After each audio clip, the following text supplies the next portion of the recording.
Perkenalkan, nama saya Stigno, mahasiswa FKIP Kimia Uniska.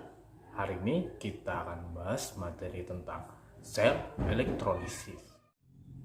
Baiklah teman-teman dan adik-adik di rumah, hari ini kita akan bahas tentang sel elektrolisis. Kalian pasti penasaran kan, apa itu sel elektrolisis? Elektrolisis sendiri adalah penguraian larutan elektrolit oleh arus listrik. Nah, sedangkan sel elektrolisis adalah sel elektrokimia di mana energi listrik digunakan untuk menjalankan reaksi redoks tidak spontan. Prinsip kerja sel elektrolisis adalah menghubungkan kutub negatif dari sumber searah ke katode dan kutub positif ke anode sehingga terjadi over potensial yang menyebabkan reaksi reduksi dan oksidasi tidak spontan dapat berlangsung. Kalian pasti makin penasaran kan tentang sel elektrolisis? Nah, coba kalian perhatikan larutan garam berikut. Nah, bisa kalian lihat kan pada larutan tersebut tidak terjadi apa-apa. Kalian pasti bertanya-tanya kan, kenapa garam yang kita lakukan tadi tidak terjadi apa-apa? Itu semua disebabkan karena garam yang kita larutkan tadi hanya terurai menjadi ion-ion Na+ dan ion-ion Cl- dalam air. Tapi bagaimana kalau pada larutan itu kita tambahkan aliran listrik yang dimana di dalamnya ada dua buah elektrod, yang satu elektrod positif dan yang satunya elektrod negatif. Coba kita lihat larutan yang sudah kita hubungkan dengan dua elektrod positif dan negatif.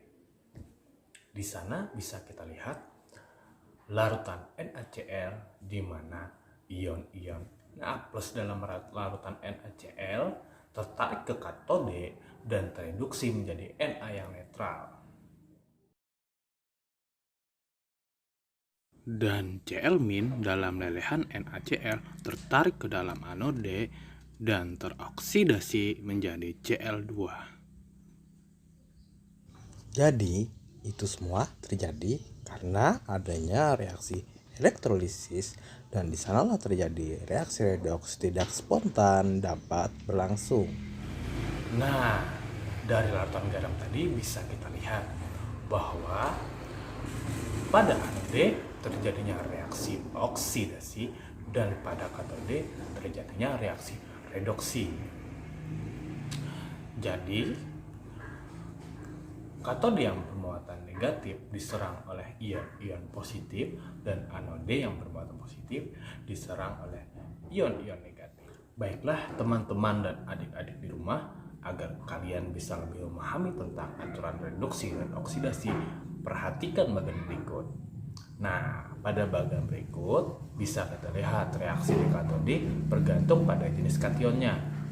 Jika kation atau ion positif yang menyerang adalah golongan 1A, 2A, Al, dan Mn, maka air yang akan tereduksi. Tapi apabila yang menyerang katode adalah kation lain, maka kation yang akan tereduksi. Kemudian kita perhatikan lagi reaksi di anode bergantung pada jenis anode dan anionnya. Pada anode ada inert dan tak inert. Apa sih itu inert dan tak inert?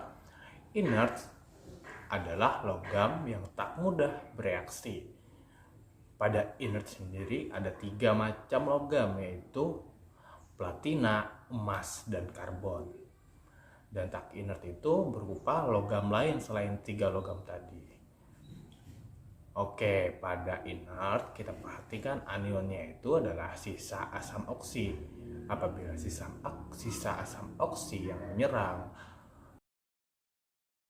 maka airnya akan teroksidasi. Tapi apabila asam lain yang menyerang, maka anionnya akan teroksidasi. Dan tak inert itu anode yang akan teroksidasi. Baiklah teman-teman dan adik-adik di rumah, sekian tadi penyampaian saya tentang sedikit materi sel elektrolisis. Dan saya harapkan dengan video ini lebih mempermudah adik-adik untuk mempelajari tentang sel elektrolisis. Dan saya mohon maaf apabila ada salah dalam penyampaian tentang materi sel elektrolisis. Sekian dari saya, terima kasih. Wassalamualaikum warahmatullahi wabarakatuh.